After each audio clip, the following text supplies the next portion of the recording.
जय श्री राधा रानी सरकार की, जय श्री कृष्ण भगवान की, जय वैशाख मास महत्यम की। मंदिर शिवंशी वाले महात्मा यूट्यूब चैनल की ओर से हम आप सभी भक्तों का हार्दिक अभिनंदन करते हैं। आज हम आपको सुनाने जा रहे हैं वैशाख मास महत्यम के दूसरे अध्याय की परम पावन कथा। इस कथा को सुनने मात्र से भगवान की अनंत कृपा मिलती है और मनुष्य की सभी मनोकामनाएं पूरी हो जाती हैं। श्रद्धा भावना से अगर इस कथा को सुना जाएगा तो भगवान की अनंत कृपा मिलती है। इस वर्ष वैशाख मास 17 अप्रैल से आरंभ होकर 16 मई तक चलेगा। वैसे जो वैशाख मास के स्नान हैं वो 16 अप्रैल से आरंभ हो जाएंगे, क्योंकि 16 अप्रैल को चैत्र मास की पूर्णिमा है और पूर्णिमा तिथि से वैशाख मास के स्नान आरंभ हो जाते हैं। वैशाख मास के महत्व की कथाओं में बताया गया है कि जो भक्त पूरी श्रद्धा भावना से पूरे वैशाख मास में सब नियमों का पालन करते हैं, पूरी श्रद्धा भावना से भगवान की भक्ति करते हैं, उनके सभी दुख भगवान दूर कर देते हैं।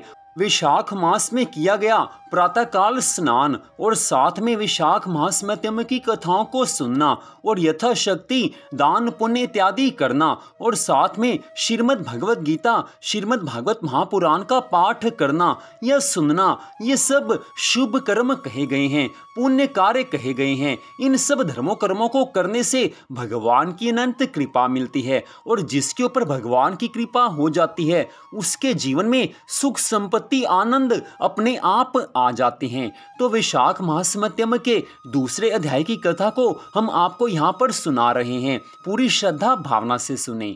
बोल श्री राधा कृष्ण भगवान की जय। बोल वैशाख मास महत्यम की जय। देवऋषि नारद जी राजा अम्बरीश से वैशाख मास महत्यम के आगे की कथा का वर्णन करते हुए कहने लगे हैं कि हे राजन, जैसे सतयुग जैसा युग, वेद समान शास्त्र, गंगा जी जैसा तीर्थ, जल दान जैसा दान, भार्या समान सुख, खेती जैसा धन, जीवन के समान लोभ, नेत्रों के समान ज्योति, भोजन के समान तृप्ति, सत्य के समान यश, आरोग्य के समान हर्ष कोई और दूसरा नहीं है। हे राजन, ठीक ऐसे ही वैशाख मास जैसा अन्य कोई दूसरा मास भगवान को प्यारा नहीं है। वैशाख मास को माधव मास भी कहते हैं, क्योंकि ये मास भगवान श्री कृष्ण जी को अति प्रिय है, इसलिए वैशाख मास का नाम माधव मास भी है। जो मनुष्य इस माधव मास में, इस वैशाख मास में भगवान की पूरी श्रद्धा भावना से भक्ति करते हैं, पूरी तरह से भगवान में मन को लगाकर रखते हैं, अपने सांसारिक कार्य करते हुए भगवान को याद रखते हैं, उन्हीं का जीवन सफल है, उन्हीं को भगवान की कृपा मिलती है। लेकिन इसके विपरीत जो मनुष्य इस परम प्रिय मास को व्यर्थ ही गंवा देते हैं, भगवान की भक्ति नहीं करते, भगवान के बनाए हुए नियमों का पालन इस वैशाख मास में जो मनुष्य नहीं करते, वह धर्महीन मनुष्य शीघ्र ही पशु योनि को प्राप्त होते हैं।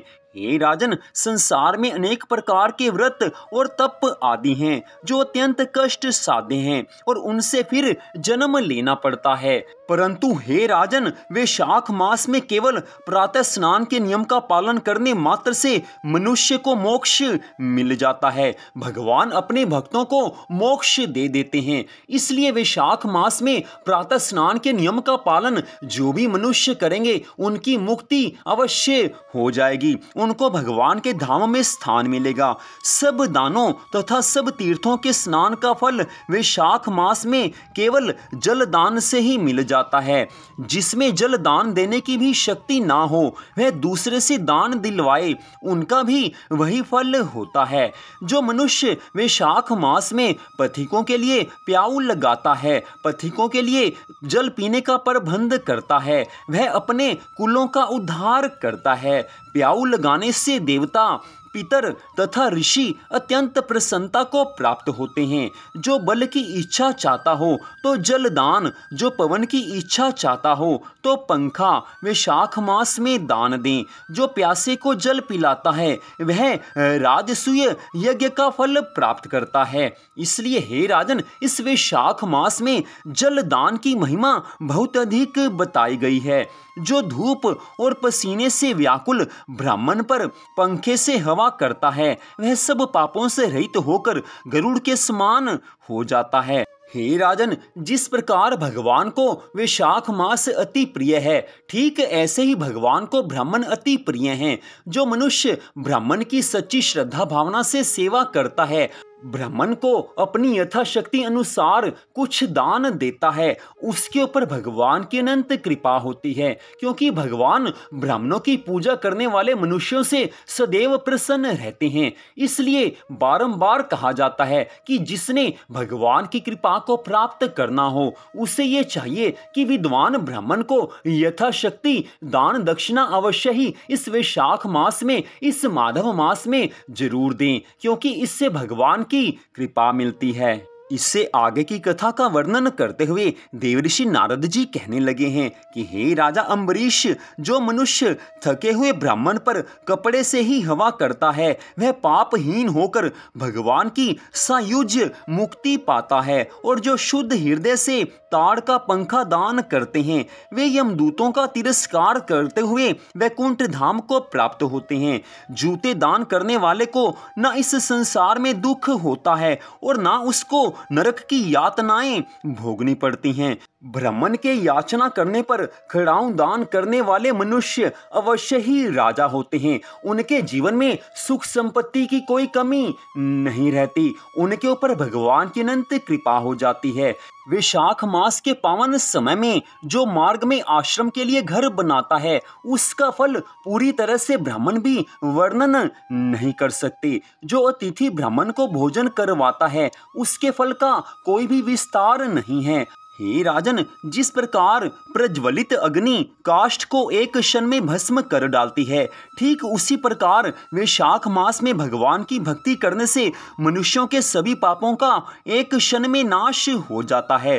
भगवान श्री विष्णु की भक्ति साक्षात सुधा का रस है, संपूर्ण रसों का एकमात्र सार है। इस पृथ्वी पर मनुष्य जब तक भगवान की भक्ति नहीं करता, तभी तक उसे सैकड़ों बार जन्म, मृत्यु और जरा के आघात से होने वाले नाना प्रकार के दुख प्राप्त होते हैं।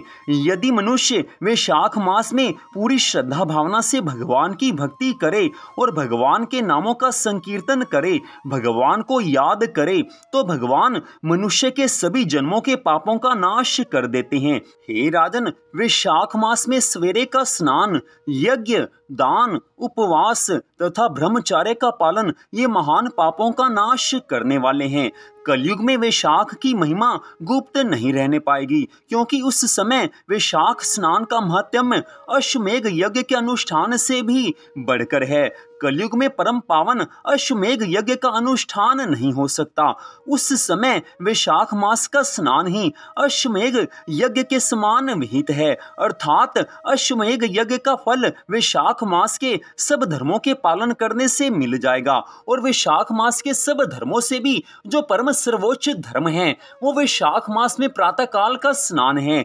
जो इस धर्म का पालन करेंगे, उन्हें अश्वमेघ यज्ञ का फल मिल जाएगा। हे राजन, कलयुग के अधिकांश मनुष्य पापी होंगे, उनकी बुद्धि पाप में ही आसक्त होगी, अतः वे अश्वमेघ के पुण्य को, जो स्वर्ग और मोक्ष रूप फल प्रदान करने वाला है, नहीं जान सकेंगे। उस समय के लोग अपने पापों के कारण नरक में पड़ेंगे। इसलिए भगवान ने अपनी कृपा से वैशाख मास के सब धर्मों के बारे में बताया है। जो मनुष्य उन धर्मों का पालन करता है, उसे कलयुग नहीं सता सकता, उसके ऊपर कलयुग का कोई प्रभाव नहीं पड़ता। मनुष्य ने जो भी पूर्व जन्मों में पाप कर्म किए हैं, वैशाख मास की भक्ति से उन सब पापों का नाश हो जाता है। और वैशाख मास में जो मनुष्य भक्ति करते हैं, उससे उनका मन भगवान के चरणों में लग जाता है, और जिसका मन भगवान के चरण कमलों में लग जाता है, उसका जीवन सफल हो जाता है।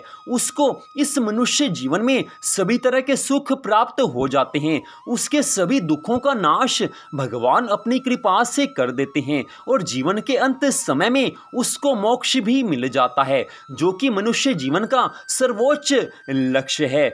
इसलिए हे राजन, इस वैशाख मास की महिमा को सबसे अधिक जानना चाहिए। जो मनुष्य वैशाख मास की कथाओं को सुनते हैं, उनके ऊपर भगवान की अनंत कृपा हो जाती है। भगवान को विशेष रूप से वैशाख मास अति प्रिय है और वैशाख मास में भी भगवान को वैशाख मास के प्रातःकाल का स्नान अति प्रिय है। और उसके बाद वैशाख मास में जो मनुष्य भगवान की कथाएं सुनते हैं वो भगवान को अत्यधिक प्रिय हो जाते हैं। इसलिए वैशाख मास में पूरी श्रद्धा भावना से सब नियमों का पालन करना चाहिए। तो इस प्रकार वैशाख मास महत्म के दूसरे अध्याय की कथा का यहीं पर विश्राम होता है। देवऋषि नारद जी ने आज की इस कथा में वैशाख मास के प्रातःकाल स्नान को और साथ में अन्नदान की महिमा को और वैशाख मास में भगवान की कथा को सुनने को सबसे महत्वपूर्ण बताया है। जो इन धर्मों का पालन करते हैं वो भगवान की कृपा के अधिकारी हो जाते हैं। यही आज की इस कथा में देवऋषि नारद जी ने राजा अम्बरीश को समझाया है। तो अगले तीसरे अध्याय में आप आगे की कथा सुन पाएंगे। आज की इस कथा को सुनने के लिए मंदिर बंसी वाले महात्मा यूट्यूब चैनल की ओर से आप सबका हार्दिक धन्यवाद। कृपया भगवान की अन्य कथाओं को सुनने के लिए हमारे चैनल को सब्सक्राइब कर लीजिए। भगवान श्री राधा कृष्ण जी की, भगवान श्री लक्ष्मी नारायण जी की वैशाख मास महत्म की अनंत कृपा सदा आप सब पर, आपके परिवार पर बनी रहे। इसी मंगल कामना के साथ जय श्री राधा रानी सरकार की, जय श्री कृष्ण भगवान की, जय वैशाख मास महत्म की। जय जय श्री राधे, जय जय श्री राधे, जय जय श्री राधे श्याम।